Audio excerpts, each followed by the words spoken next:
Je vais te montrer ce qui arrive avec beaucoup de personnes dans l'Église.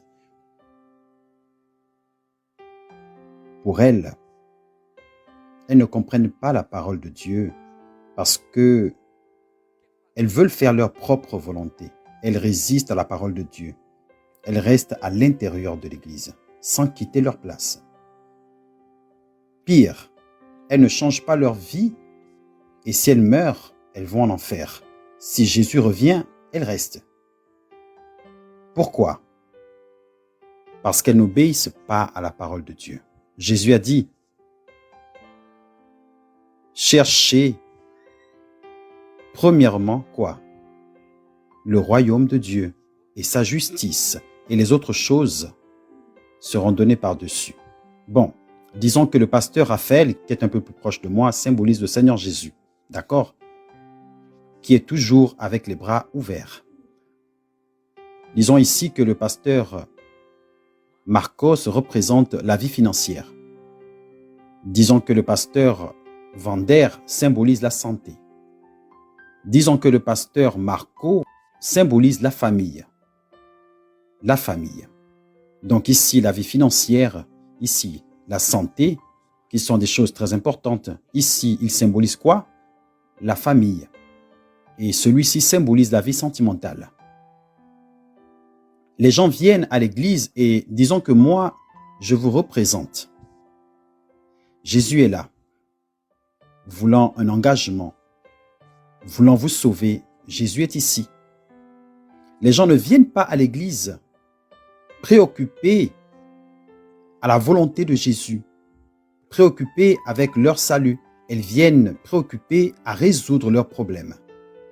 Mais elles entendent la parole.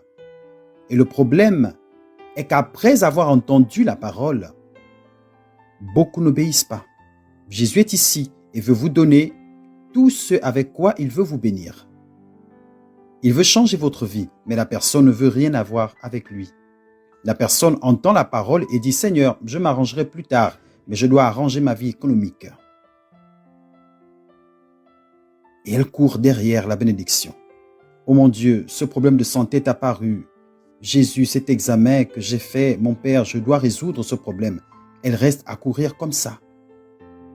« Oh mon Père céleste, mon fils est en difficulté, mon Dieu. Ce garçon maintenant, quelle mauvaise amitié. Y a-t-il un pasteur pour m'aider? Ce garçon est fou. Je dois me marier. Je dois me marier. Je vais me marier cette année. » Hein? Elle court comme ça.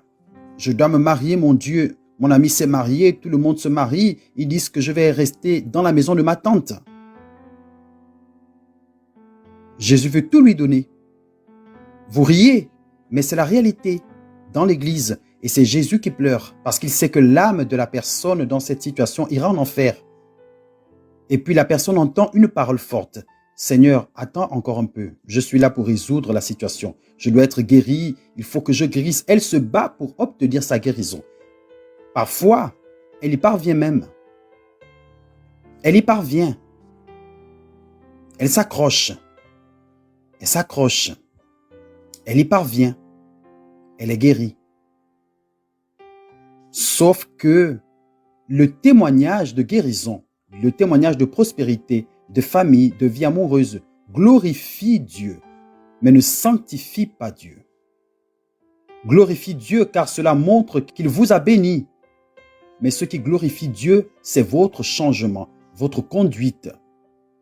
Le témoignage que vous donnez, que vous avez été transformé. Ce témoignage de transformation sanctifie Jésus. Lorsque vous faites ceci, ô Seigneur, pardonne-moi Seigneur. Pardonne-moi mon Père. Aie pitié de moi. Seigneur, j'ai tout fait faux. Mon Dieu, j'ai tout fait mal. Le Seigneur voit, Dieu voit toutes les bêtises que vous avez faites. Vous pouvez être enfermé dans votre chambre, vous pouvez effacer votre historique, vous pouvez vous enfermer dans la salle de bain, vous pouvez tout faire en cachette. Il voit. Et même en voyant tout le mal que vous avez fait, il vous appelle à la repentance. Même voyant tout le mal que vous avez fait, il vous appelle à la repentance. Quand vous le rencontrez, c'est lui qui apporte ces choses. C'est lui qui les appelle, qui les ajoute. Il fait des choses que vous ne lui avez même pas demandées.